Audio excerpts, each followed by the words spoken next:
Sejam bem-vindos ao Panorama de Biase. Hoje tenho como convidado Henrique Rocha, um grande amigo, advogado tributarista, que vem falar conosco sobre o impacto da EBS e IBS nas holdings familiares e holdings patrimoniais. Henrique, seja bem-vindo e fique à vontade para se apresentar. Obrigado. Obrigado, Luciano, mais uma vez pelo convite. Sempre um prazer vir aqui a Debiase e, enfim, participar dos seminários que a gente vem fazendo aí, né, nos últimos meses, últimos anos, para tratar de um assunto, né, que sempre está na pauta das famílias, essa questão da holding familiar, holding patrimonial e a reforma tributária. Sim. Né? Então é sempre um assunto interessante, com novidades, e espero aí poder, né, contribuir aí com alguns pontos para o nosso debate. Não tem dúvida que sim, Henrique. E é interessante que quando a reforma começou, surgiu, muito se deu atenção nos questões dos indiretos, né? Tributação sobre consumo. E ela alcançou, né, Henrique? Ela tem uma dimensão que alcançou operações que eram operações que eram bem estabilizadas, né? Não tinham muita movimentação, alterações tributárias, que é o caso, né, questão de operações com os imóveis, questão das holdings patrimoniais. E aí, conforme a reforma foi sendo aprovada, né, transformou em lei complementar, temos aí a 214 e a 227, que mexeu em muitas coisas além da questão dos impostos sobre consumo. E de umas áreas mais importantes que ela mexeu, que as pessoas estão tomando pé, vem tomando pé nos últimos meses, é a questão das operações com holding, operações com os imóveis. Henrique, eu queria que você falasse um pouco para a gente como a CBS e a IBS e a tributação de dividendos, que foi feita com base na Lei 15.270, no final do ano, o que elas impactaram nas operações do planejamento sucessório ou tributário com as holdings? Não, perfeito. A gente tem visto, né, muitas famílias preocupadas, né, com a holding familiar. As famílias que já constituíram estão preocupadas com, né, a divulgação do aumento da carga tributária. E quem estava em dúvida em constituir também está aflito porque não sabe se perdeu o time ou se ainda dá tempo, né, se ainda vale a pena constituir a holding. Lógico, a gente tem com a mudança, as mudanças da reforma tributária, a gente tem aí sim um panorama absolutamente novo. Não existe mais aquela figura de uma holding de prateleira, Sim, entre aspas, que serve para todo mundo, né? Que a pessoa já vem com uma conta rápida, né, e já te apresenta um resultado fácil de que a tributação na física é 27,5% de imposto de renda, né, e aí você vai ter uma alíquota efetiva em torno de 13% versus 27,5% na pessoa física. exatamente. Então, com reforma tributária, essa conta rápida, ela já Deixa, não é mais correta, ela não tem a mesma exatidão que tinha até antes. porque ela envolve particularidades. A reforma vai trazer particularidades que não se analisava no sistema anterior. Porque o Sim, sistema tributário para a holding era muito simples. Né? Então, hoje, basicamente era lucro presumido. sim, Né? Hoje estamos incluindo a IBS-CBS, que é uma norma tributária, né, que de obrigações principais e acessórias que a holdings e as empresas imobiliárias não estavam acostumadas. E aí tem que se pensar, fazer conta no detalhe, sim. né, para que saiba em que momento vale a pena. Até porque, né, o Henrique, a gente fala que a holding tem várias finalidades. Muitas vezes você está atrás de uma solução que você vai perder de um lado. Então você pode estar focando na questão sucessória, ou está focando na questão tributária, ou Uhum. outras questões de holding, né? Proteção patrimonial, uma série de coisas. E aí, Henrique, quais são os principais, como você falou, né? O que faz a holding ser customizada nesse novo cenário?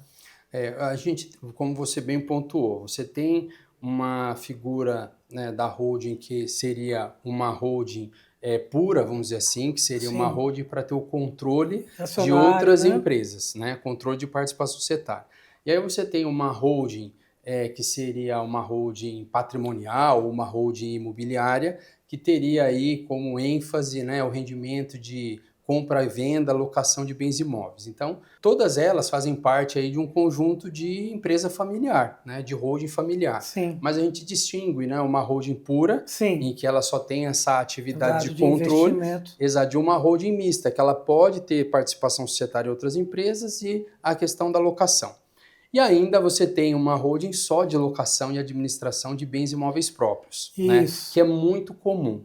Então, hoje o que a gente vê, aliás, de uns anos para cá, é uma certa popularização, vamos dizer, né, e até em alguns casos alguma vulgarização da holding, né? Sim, E a gente vê até às vezes, né, muito apelo para se constituir a holding como se fosse a única solução, né, para planejamento sucessório e economia tributária, sendo que em muitos casos ela não é recomendável, né? A gente vai falar um pouquinho sobre isso, sim. mas por que em muitos casos ela não é recomendável? Por quê? Porque a família tem que pensar no qual é o objetivo daquele patrimônio no médio ou longo Exatamente. prazo, né? Então, a família tem que ter uma visão daquele patrimônio. Porque se tiver uma ideia de venda no curto prazo, pode não fazer sentido, né, Exatamente. constitui toda uma estrutura e também a questão de volume, né, que a gente também vai falar um pouquinho, quantidade de imóveis, rendimento de aluguéis, se há ou não há. Então, o que a gente tem hoje, né?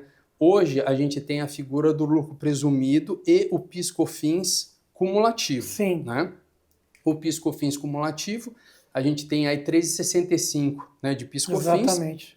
e aí você não toma crédito de De nada. nada, A exato. partir do ano que vem, com a entrada em vigor da CBS, né, da Contribuição sobre Bens e Serviços, Sim. a gente não vai ter mais essa lógica Do do cumulativo para PIS/COFINS PIS/COFINS. cumulativo. Vai acabar Então, em 27 já. exato. Então, a holding, ela vai apurar PIS e COFINS, na verdade, entre aspas, né, vai A apurar a CBS. CBS como uma empresa hoje apura PIS e COFINS pelo lucro real, Exatamente. tomando os créditos, só que com uma diferença. Uma holding patrimonial, uma holding familiar, muitas vezes não tem Não tem crédito, despesas, não ela tem não vai ter muito despesas. O crédito. máximo é uma manutenção do imóvel muito pequena, eventualmente. Exato. Então, assim, qual é a lição de casa, né, o desafio para quem já possui holding? A família tem que consultar um profissional de confiança, né, Exatamente. consultar ali, né, profissionais, jurídico, Jurídicos. contador, né, em conjunto. Essa análise é uma Exatamente, tem que análise. ser quatro mãos. Exato, tem que ser uma análise conjunta, Sim, né? Porque existem questões contábeis e existem questões jurídicas também, né? Então, exatamente. Direito societário, direito de família. exato. Então, é preciso fazer um levantamento, vamos dizer assim, uma análise dessas rubricas e ver quais são as despesas que atualmente não geram crédito e vão passar a gerar crédito, né? Porque Exato. ela vai interferir na apuração da CBS. Além disso, a gente tem ainda uma questão em aberto, né, que deixa muita dúvida, que é exatamente qual é a alíquota da CBS para o próximo ano, que ela ainda não foi definida, Exatamente. né? E apesar de ter uma redução de 70% na alíquota para Sim. aluguel de imóveis, e apesar disso, a gente não sabe qual o valor. Uhum. Estima-se na casa de 30%. Sim. Né? Aí já. 30% IBS CBS. Isso. Então, assim, alguns falam 28,5, 30, alguns Isso. arriscam 30. Então, assim, não se tem ainda essa alíquota definida para a CBS, muito menos para o IBS, que vai substituir o ISS, né, e o ICMS. Exatamente. E aí a gente observou, pelo menos nos casos que eu presenciei, às vezes o empresário, o sócio, né, de pessoa jurídica, ou proprietário de imóveis, correndo para fazer essa separação de imóveis para os filhos, antecipando a herança, Uhum. para não cair, somente aqueles que alugam, né, para cair no limite ali de configuração, porque é bom lembrar que existem regras, né, a gente não vai entrar em detalhes aqui, né, Uhum. mas existem regras no qual, inclusive, a pessoa física que aluga imóveis pode se tornar contribuinte de IBS-CBS. Uhum. Não é só a pessoa jurídica. Então, às vezes, a pessoa pode pensar, sou pessoa física, não vou ter IBS-CBS. Não, você vai ter IBS-CBS além dos 27,5 de imposto de renda. Sim. Então, é o pior dos mundos. É. Então, até isso tem que ser feito análise. E muitas vezes a gente tem visto as pessoas correndo, sem saber a alíquota que vai ser o CBS e a alíquota da IBS, fazendo um planejamento tributário sem olhar o reflexo reverberar em volta. E é muito importante, né, Henrique, a gente pensar que é exatamente isso. Qual é o planejamento que você tem com esse imóvel? É um imóvel para alugar, é para uso próprio, é para venda? Quanto tempo você tem esse imóvel? Né? E tem vários fatores, nem sempre todos os imóveis têm que ter o mesmo tratamento. De repente você pode colocar alguns imóveis na holding, outros não, e pode trabalhar dessa forma. E aí, Henrique, eu queria que você também colocasse para a gente o que você vê ali na questão da sucessão. É o momento certo, 2026, é o momento certo de trabalhar a antecipação de herança, a questão, o que vai mudar, vou entrar agora falando um pouquinho de TCMD, o que vai mudar a TCMD, como é que a 227 está forçando os estados a mudarem a TCMD? A gente quando tem a visão, né, de assim, fazer uma avaliação, recomendar para uma família a constituição ou não de uma holding, a gente tem alguns gargalos, né? Um deles é o ITBI, né, que é o primeiro gasto quando tem imóveis, né, que é o de transferência desses imóveis para a pessoa jurídica. E aí a gente já tem um ponto, né, que eu já vou até antecipar um pouquinho para a gente falar do ITCMD. Perfeito. Mas o ITBI, a gente tem já uma discussão pendente que deve ser definida agora no dia 20 de março, entre o dia 20 e o dia 27. Né? O Supremo Tribunal Federal vai julgar o tema 1348, né, que justamente trata do alcance da imunidade do ITBI. Se vai somente até o valor da constituição de capital ou se atinge... Não, essa questão já foi definida. Já foi definida? Já foi, que é o tema 796. Que foi o Moraes que definiu, Isso, exato. Então, esse tema 796, ele já está definido. Perfeito. Então, aí a gente está falando... da questão da reserva, né? Do valor. Exatamente. Exato. Qual é o valor que está dentro da imunidade? Perfeito. É só até o limite do que foi usado na integralização do capital social. Perfeito. Então, esse é o valor imune. Um exemplo, se você tem um imóvel de 1 milhão e está integralizando 200 mil reais, então a imunidade é até 200 mil reais. Esses 800 mil, que é a diferença entre o carnê de IPTU, vamos dizer assim, e o valor que foi usado para integralizar cotas, essa daí vai ter incidência de TBI. Isso não está em discussão. Perfeito. O que está em discussão é se as sociedades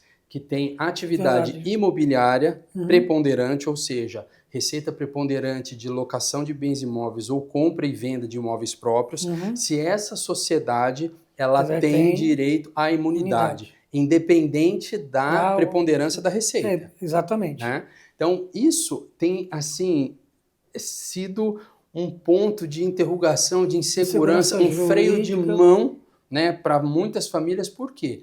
Em alguns casos, você tem 200, 300, às vezes 500 mil reais só de TBI, o que praticamente inviabiliza, né? A família muitas vezes quer implementar um planejamento sucessório, mas ela não tem caixa, ela não tem disponibilidade econômica. Então, com a decisão do Supremo, que hoje o placar está 3-0, né? Ele não é um placar definitivo, ainda vai ser definitivamente julgado, mas hoje tem 3 votos em favor dos contribuintes, para justamente limitar o alcance dessa imunidade. Né? Limitar o quê? Apenas operações de cisão, fusão, incorporação, que aí esse limite da receita preponderante teria que ser observado. Certo. Ou seja, se o Supremo decidir favoravelmente para os contribuintes, independentemente da receita, a família vai poder pedir a imunidade do ITBI, os municípios vão ter que conceder essa imunidade, só que apenas até o limite do valor integralizado no capital social. Tá? O que exceder vai tributar pelo ITBI normal. Perfeito, mas aí vem aquelas criatividades.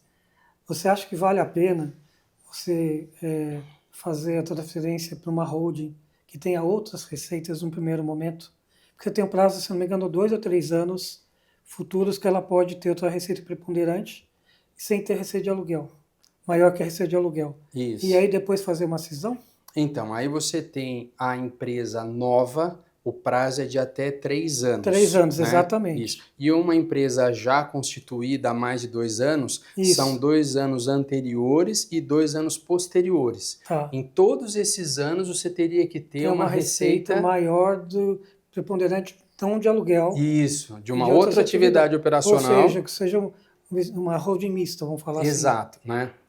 Então, essa empresa pode ter receita de equivalência patrimonial, Exatamente. né, proveniente do controle, né, de uma outra pessoa jurídica que não seja imobiliária, Exatamente. porque se for participação de uma empresa que tem atividade Exatamente. imobiliária, vai Vou contaminar, né, essa exatamente. análise. Tá. Então, o que acontece? Se o Supremo julgar favoravelmente, Luciano, essa discussão vai perder relevância. Exatamente. Né? Para a integralização de capital social, o contribuinte não vai ter mais que se preocupar com esses 3 anos seguintes ou com os 2 anos seguintes e os 2 anteriores à operação. Né? Certo. Então, agora, se o Supremo mudar esse placar e julgar desfavoravelmente aos contribuintes, então vai fazer sentido muito, né, essa avaliação que hoje é preponderante. Né? Exato. Fica 3 anos, depois faz uma cisão. Exato. E aí separa as atividades. Né? Então é preciso tomar muito cuidado. Por quê? Porque também o fisco ele analisa se aquela operação tem, né, abuso de direito, abuso de forma, se tem um conteúdo jurídico, né? Tem que ser muito bem pensado. Exato, tem que ser bem pensado e realmente baseada em fatos, né? Em propósito que realmente vai se materializar, do que realmente existe, porque o que a gente vê muitas vezes, né, é um desenho que não se sustenta. E quando não se sustenta, a administração, né, e muitas vezes com razão, vai desqualificar a operação e vai exigir o imposto devido. Por quê? Porque teve abuso de forma, abuso, né, do direito. Agora, em relação ao ITCMD, porque, vejam, são 2 momentos. Na Constituição, você tem o ITBI. Certo. Né? E depois você tem, na transferência de cotas, o ITCMD. Exatamente. E o que a gente vê com a mudança da lei complementar, né, principalmente essa que foi votada agora, que é a 227, né, eu tenho até uma brincadeira para memorizar, né, porque no final do ano a gente teve um empilhamento de normas. Né? A gente estava aqui confundindo os números, né? Então, a gente tem, olha, mas eu tenho um processo aqui para memorizar. Você faz 214 é do IBS-CBS, da reforma tributária, beleza. Aí você soma 13 da 227. Da 227, entendeu? Foi o jeito sem nenhuma 225 também. Sem nenhuma opção política, mas assim, soma 13 que você vai memorizar daí o do ITCMD, entendeu? Que foi os autores da reforma. Somou 13, vai dar 227, entendeu? Exatamente. Na 227, o que a gente tem? A gente tem uma regra nova para o ITCMD. Por ser uma lei complementar, ela vai servir de base para todos os estados e municípios. Porque até hoje os estados e municípios não têm uma lei, aliás, os estados não têm uma lei para disciplinar o ITCMD, exatamente, como os municípios têm, por exemplo, para regulamentar o ISS. E era até por isso que bens fora do país ficavam fora da incidência, porque não tinha uma lei federal regulamentando. Exato. Então, especificamente em relação às holdings, o que essa nova norma traz, né, que é a Lei 227, né, que entrou agora, né, ela é do começo desse ano de 2026. Ela trouxe o seguinte, olha, antes, vamos pegar o exemplo do estado de São Paulo, tá? No estado de São Paulo, você tem como referência o valor patrimonial das cotas como base de cálculo do ITCMD. Isso. Então, basta a empresa ter uma contabilidade de acordo com as normas contábeis e aí vai ter ali o valor patrimonial das cotas, que vai ser a base então não é o valor nominal das cotas, que inclusive tem as operações do Estado, Operação LOC, por exemplo, que vem fiscalizar justamente essa base de cálculo que muitas vezes o contribuinte acaba usando o valor nominal. Entendi. E se a empresa tem lá reserva de lucros, por exemplo, isso vai aumentar o valor patrimonial das cotas e vai influenciar no valor do ITCMD. Né? Muito bem, então agora veio a Lei 227 e colocou o seguinte, como os estados, mediante uma lei própria, os estados vão ter que criar um procedimento para uma nova avaliação dos ativos dessa empresa. Então, essa empresa vai ter que ter os ativos avaliados. A valor de mercado. A valor de mercado e ainda vai ter que ser avaliado fluxo de caixa, expectativa de fluxo de caixa futuro e o fundo de comércio. Tem uma série de implicações aí que, por exemplo, uma holding familiar, como é que você vai avaliar o fundo de comércio? Né? Não é, porque não então, é comercial. Assim, ela não é comercial, né? Um ágio vai ter que ter entendeu? Cria uma complicação. Então, está todo mundo de olho, né, em como os estados vão regulamentar, né? Porque os estados vão ter que criar uma lei própria, e essa era um outro ponto de dúvida, né? Que eu vou abrir um parênteses, Por quê? Porque houve nos últimos anos uma corrida para se fazer, né, implementar o planejamento sucessório, Sim, constituir no sim, hold e tudo mais. Por quê? Porque há pressão em relação ao aumento das alíquotas dos sim. estados. Hoje a gente tem um limite de 8%, né? E o estado de São Paulo, por exemplo, ainda é É 4%. 4 e tendência a ser progressivo. Exato. Então veio a reforma tributária e trouxe em uma das principais alterações a progressividade do imposto. Então antes o texto constitucional falou que estabelecer que ele poderia ser progressivo e aí com a reforma da Constituição, que é a emenda constitucional 132, né, que Uhum. ela já é de 2023, aí na Constituição foi colocado que deverá ser progressivo. Então os estados devem criar um ITCMD progressivo, aumentando a alíquota de acordo com o valor do patrimônio que está sendo transferido, seja causa-mortes, num falecimento ou doação. E aí o que acontece? A gente tem hoje no estado de São Paulo 2 projetos, né, que estão tramitando na Assembleia Legislativa. Sim.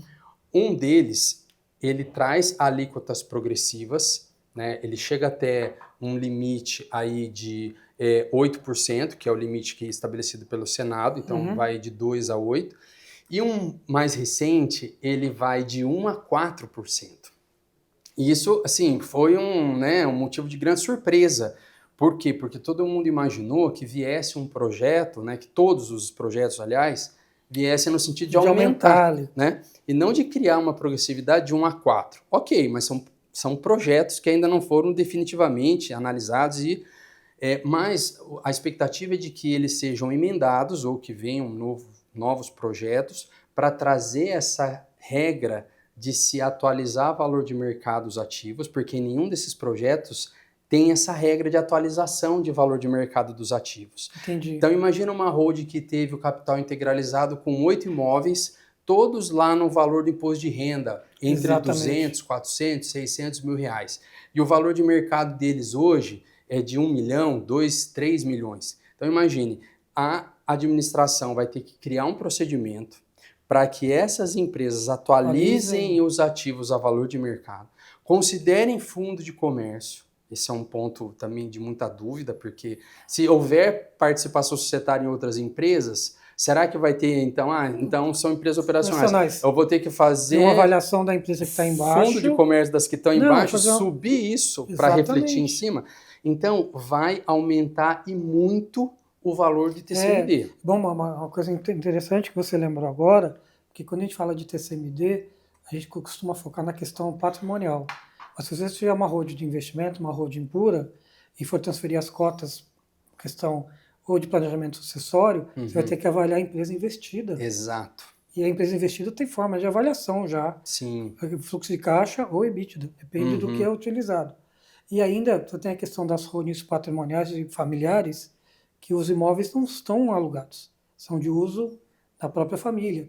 E aí, se você parar para pensar numa questão lógica, Henrique, o que eu imagino? Esse é o valor de mercado dos imóveis. Qual é a forma de você ter um valor de mercado daquela empresa se você não aluga? É o valor de realização daqueles imóveis. Sim. Empresas que são alugadas, imóveis que são alugados. Você vai ter que, de repente, fazer um fluxo de caixa futuro daqueles aluguéis e determinar o valor daquela empresa, porque ela tem como objetivo o lucro, que não é o caso de uma holding patrimonial familiar.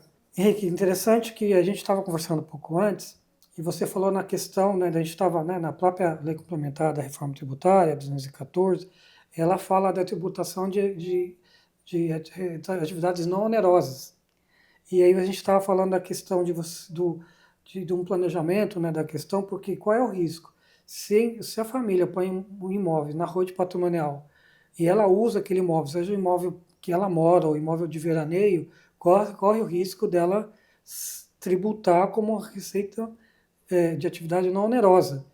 Né? E aí você tem que fazer um trabalho, como você falou, da questão de fazer a integralização com usufruto. Aí a gente tem, no primeiro momento, quando foi aprovada a lei complementar, a 214, a primeira, que fala de BSBS, esse texto ficou muito amplo e dava margem a essa interpretação. Exatamente. Né? Então, então uma atividade não onerosa vai ser base de cálculo, né? Vai ser fato gerador do IBS, né, e da CBS. E aí todo mundo colocou essa questão na pauta. Olha, então um dono ou um filho que usa, né, um imóvel da holding, né, vai ter que presumir um rendimento de aluguel que vai servir de base, né, para o IBS-CBS. E aí ajustaram, né? Então veja, a 227, que veio um ano depois da 214, alterou vários artigos da 214. Então isso só mostra que o assunto não estava maduro o suficiente Exatamente. no Congresso para ser aprovado. Que foi às pressas. Exato. Então, por mais que a reforma tributária seja um assunto que está na nossa pauta há mais de 30 anos e que o projeto seja de 2019, quando for votar, foi às pressas. Tanto que teve tanta norma passível de ajuste que elas foram ajustadas. E Na nada PL impede. 108. Exato. E nada, que é o projeto de lei 108, Isso. que nada impede que outros ajustes ainda venham, né? Exatamente. Então, um dos ajustes na 224 foi o seguinte: não, só vai ser tributável, né, uma operação que anteriormente tenha gerado direito a crédito de BSBS. Aí, nesse caso, um imóvel que foi integralizado pela família estaria fora, né? Entendi. Então não estaria sujeito ao objeto de BSBS. Por quê? Porque a integralização não é uma operação tributada, ela não gera crédito, né, de BSBS. Então, dessa forma, a questão de BSBS de imóveis utilizados por sócios, né, pai, filho da holding, já superada. Agora, do imposto de renda, não necessariamente. Entendi. E aí, qual é... Que é uma coisa bem mais antiga, que é uma discussão... Exato, uma discussão antiga. Imposto de renda. E aí, qual é uma das alternativas? Fringe benefits. Uma das alternativas é a seguinte: integraliza só a nua propriedade do imóvel, né, assegurando o usufruto para o patriarca, que vai continuar no uso da casa. Sim. Então, ele fica como usufrutuário da casa, né, mas a nua propriedade do imóvel integraliza cotas nessa empresa. Então, esse é só um exemplo, né, que demonstra que a empresa, a constituição de uma holding, ela tem que ser analisada imóvel por imóvel.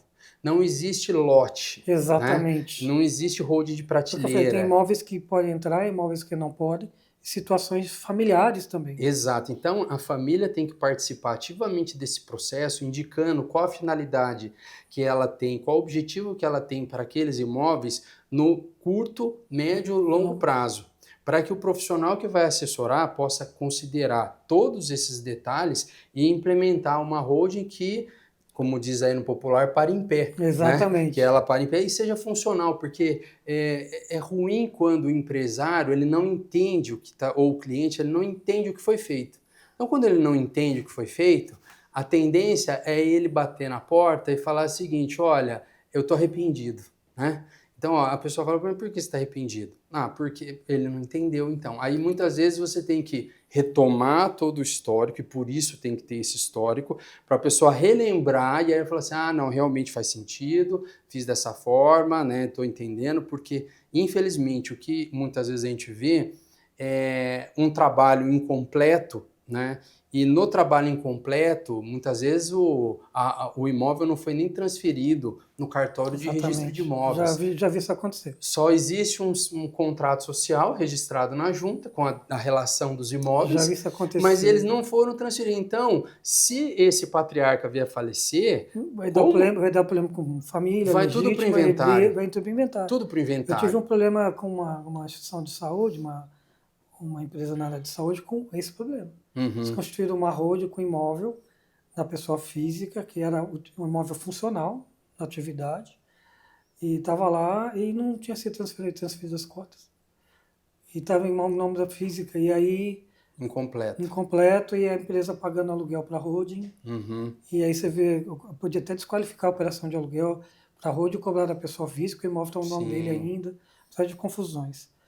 E aí, o Henrique, também tem a questão da tributação de dividendos, que a gente também tem um impacto, a gente falou só da reforma tributária, não só, né, tem bastante assunto, mas a 1570, a tributação de dividendos e altas rendas, como você vê que a holding pode funcionar, se é que ela pode funcionar, para reduzir talvez a carga tributária, lembrando que não existe tributação de dividendos de pessoa jurídica para pessoa jurídica no Brasil. Uhum. Diz que a pessoa jurídica seja constituída no Brasil. E a questão de altas rendas, porque o que tem se falado muito é a utilização dessa holding para fins de holding de investimento em aplicações financeiras, Uhum. para que boa parte dos rendimentos fiquem nela, e quando for calcular a questão de altas rendas, não penalize o sócio na pessoa física. Você vê sentido nisso? Olha, eu vejo sentido, mas novamente Muito marginal. a gente tem que fazer conta, Sim, né? Não tem como cravar uma resposta no sentido de que, olha, vai trazer economia, vai ser vantajoso ou não, sem fazer conta. Então eu preciso fazer conta. Por quê? Porque essa tributação que vai até 10%, né, ela que no contexto do conceito de acima de altas 50 rendas, mil, né? isso. Então é acima de 50 mil por CPF no mês ou 600 mil reais R$ 1.000 por CPF no no ano. ano, exatamente. Então a gente já está trabalhando com uma holding que tem uma musculatura, que já tem um faturamento mais robusto para poder gerar essa margem de lucro, né? Exatamente. Então, ok, veja que nesse exemplo a gente ainda tem que considerar não apenas a tributação dos dividendos das altas rendas, Sim, como também a majoração que veio pela 224 do presumido de 10%, exatamente, tem né? isso também. Então a gente tem a majoração dos 10% que veio no dia 26 de dezembro, que é Exatamente. objeto de discussão, tem várias ações no Supremo questionando, Foi uma né? questão que foi tratada como benefício fiscal, né? Exato. Então a 224, né, Uhum. que criou essa redução linear, Linear né, de de benefícios benefício fiscais, e jogou e deu outro nome para o presumido, bateu um o rótulo no carimbo lá, presumido, né, um benefício carimbo de fiscal. benefício fiscal,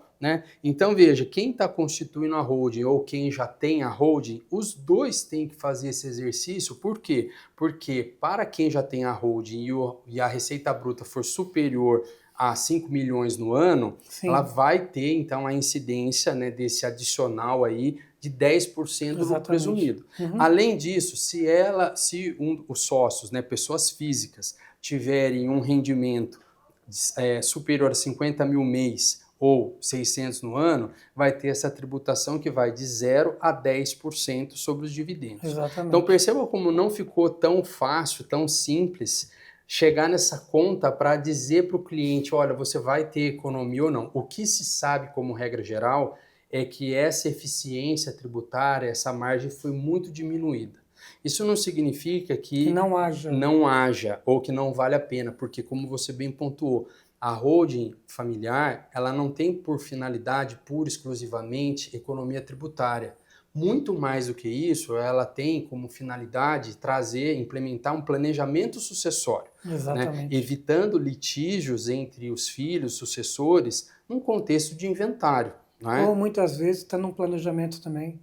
É muito comum as empresas se prepararem para a busca de investidores, criar uma holding de investimento Sim, para sim. facilitar, transformar em SA de capital fechado. Então, não é Uhum, do que como você falou, né?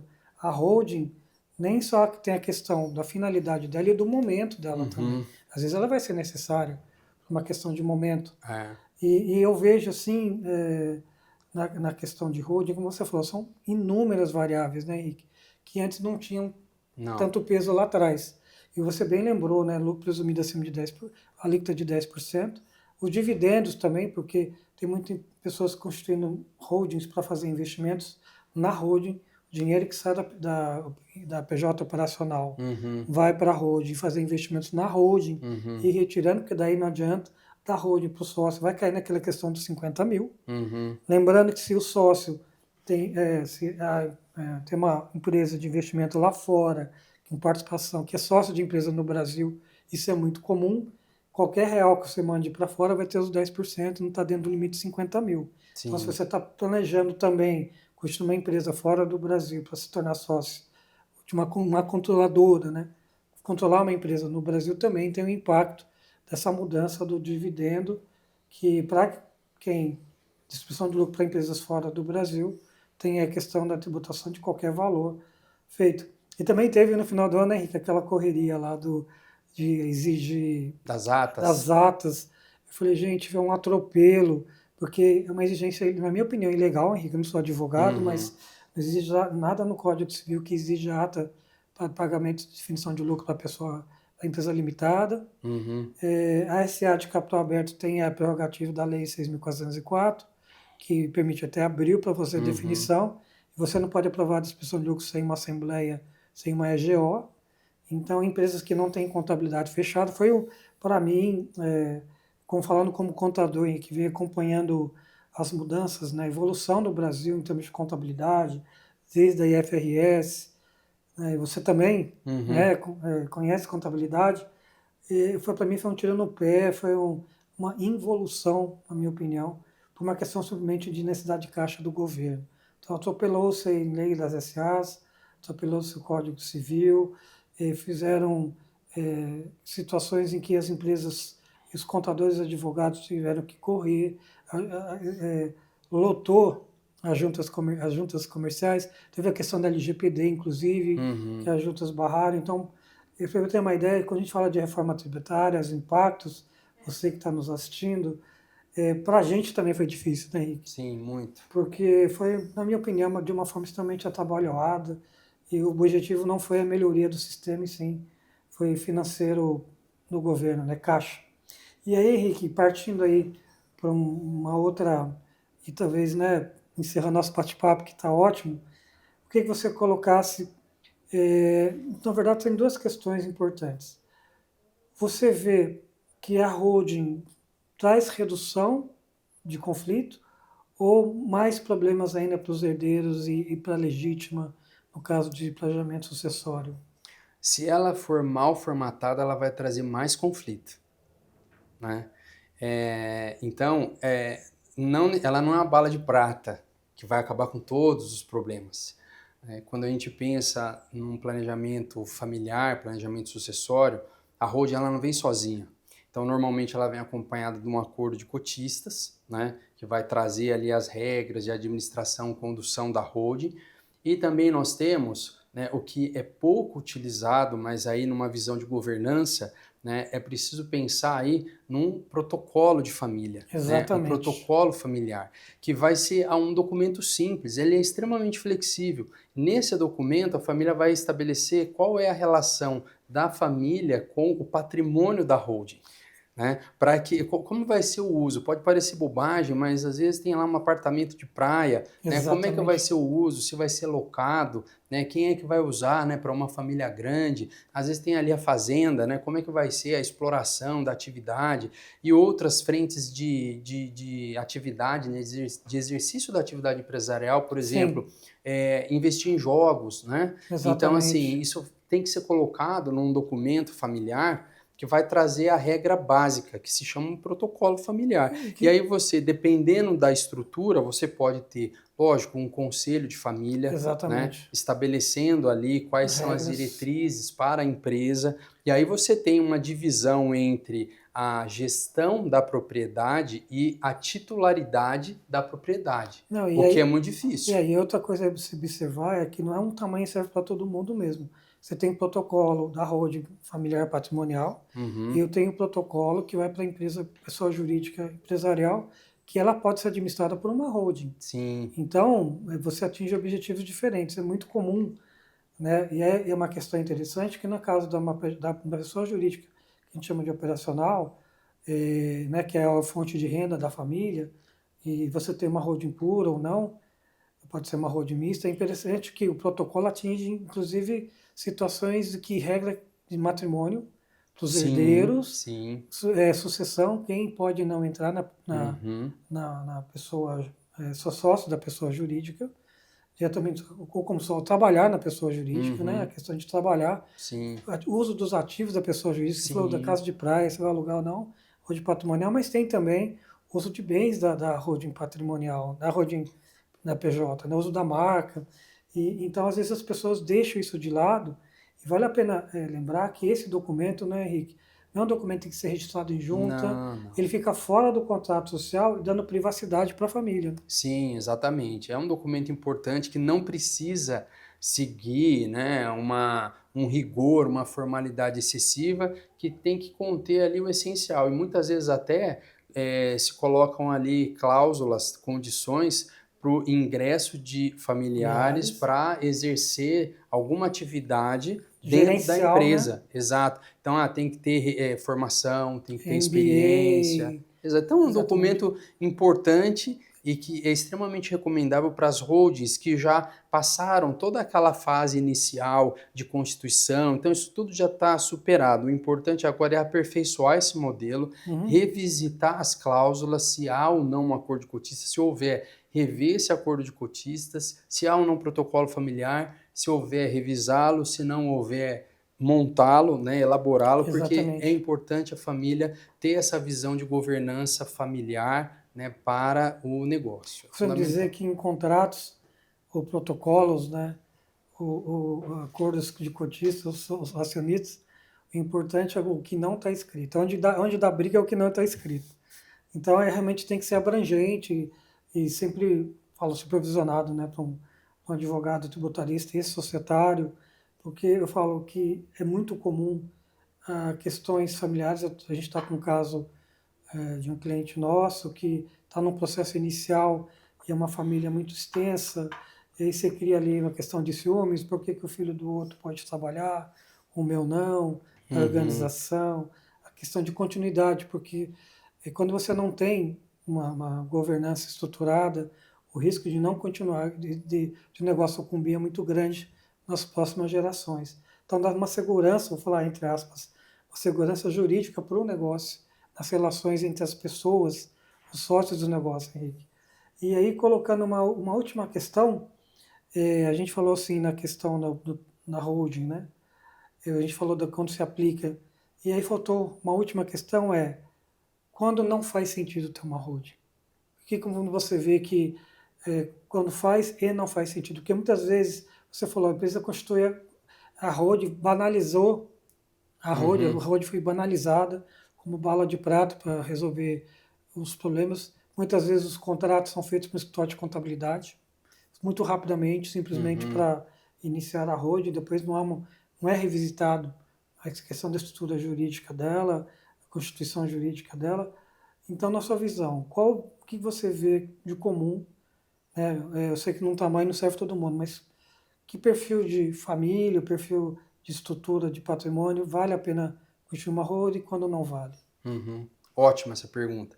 Primeiro porque a gente precisa desmistificar porque a recomendação de se montar uma holding ou não está atrelada necessariamente à quantidade de imóveis, né? Exatamente. A partir de 2 imóveis vale, a partir de 3, porque a família pode ter um imóvel, né, locado com valor de rendimento extremamente alto e já ser Tipo um recomendável. galpão industrial. Exato, ter uma pessoa jurídica, né, justamente para administrar esse ativo, né? Então, quando a gente vê que faz muito sentido, quando uma família empresária ela atua em várias frentes, né? Então, quando os patriarcas têm vários investimentos em diferentes segmentos, né, franqueadoras, franquias, né, então vale a pena se avaliar a constituição de uma holding pura para controlar esses negócios, né, essas outras empresas e se implementar o planejamento sucessório na controladora, na holding. Então, para esse tipo de perfil de família, faz muito sentido, que a gente costuma chamar de família empresária, né? Tá todo mundo habituado, né? As pessoas entende o que é ter uma relação com o contador, com o escritório de Sim. contabilidade, então faz muito sentido pensar em uma holding, em planejamento sucessório para essas famílias que têm várias empresas, vários ativos. Agora, para empresas, para famílias que não têm esse perfil, aí é preciso avaliar a cultura, é preciso avaliar o contexto, quais são os imóveis, A qual é. destinação dos imóveis. Exato, qual a destinação, o que que a família pretende, né, para aqueles imóveis. Então, para famílias que não estão habituadas, por exemplo, vou dar um exemplo, imagina uma família de vários professores universitários e funcionários públicos, né, Uhum. mas que tem ali um patrimônio de 8, 10 casas. né? Então, muitas vezes eles não estão habituados a uma dinâmica de como é uma empresa, né? Porque tem que ter uma mudança de cultura. Sim, As contas da holding têm que ser pagas pela holding, né? exatamente. Então, a divisão patrimonial, ela é uma pessoa jurídica, então ela tem personalidade Exato, jurídica. jurídica, Então, ela exatamente. Não tem pode misturar. contabilidade, ela tem conta bancária própria, né? Uhum. Então, a família tem que estar disposta a ter essa mudança de cultura para que o patrimônio da holding seja custeado pela holding, né? Então, isso tudo tem que ser conversado para que depois a família não se arrependa e venha a pensar que acabou engessando, criando gastos com Tudo, contabilidade, com assessoria jurídica, né? E aí isso acaba criando um ruído e que às vezes a família se arrepende de ter montado essa estrutura. Então, não existe uma receita de bolo para essas famílias que não têm uma habitualidade, culturidade. uma cultura de empresas. Elas precisam ser, assim, vamos dizer, mais bem instruídas, mais bem alertadas do que significa ter uma pessoa jurídica, quais as implicações, porque vai ter um administrador que vai assinar, né? Vai Exatamente, ter. vai ter uma representante. Exato, então ela tem que ter um endereço, né? E onde é que vai ser Exatamente. esse endereço? Vai ter um custo mensal com o escritório de contabilidade, né? Para ter essa escrituração, Obrigações acessórias. obrigações acessórias. Então, isso tudo tem que ser abordado, conversado,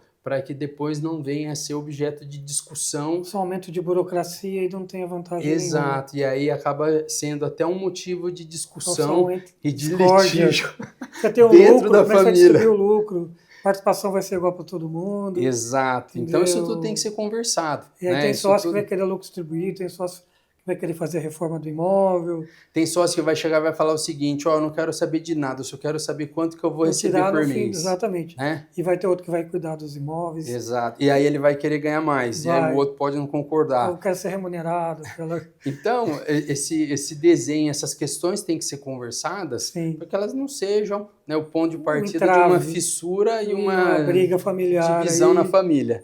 conflito. Bom, Henrique, eu quero agradecer sua presença aqui, Henrique Rocha, advogado tributário da Rocha Tassoni Sociedade de Advogados, parceiro da DeBiase, na cidade de Campinas. Henrique, eu agradeço mesmo a sua visita aqui, é um prazer estar com você. Então, muito obrigado, Henrique, mais uma vez pela sua presença. E você que está nos acompanhando, se gostou do nosso bate-papo, deixa um like, deixa um joinha e acompanhe Panorama DeBiase no nosso canal do YouTube. Obrigado, Henrique. Obrigado, Luciano, mais uma vez. É sempre um prazer aqui visitar a DeBiase e conversar sobre esses temas aí que demandam sempre, Calorosos, né? demandam sempre uma análise, né, e um estudo para ser implementados. Muito obrigado. Obrigado mais uma vez pela oportunidade. Eu que agradeço a contribuição. Obrigado.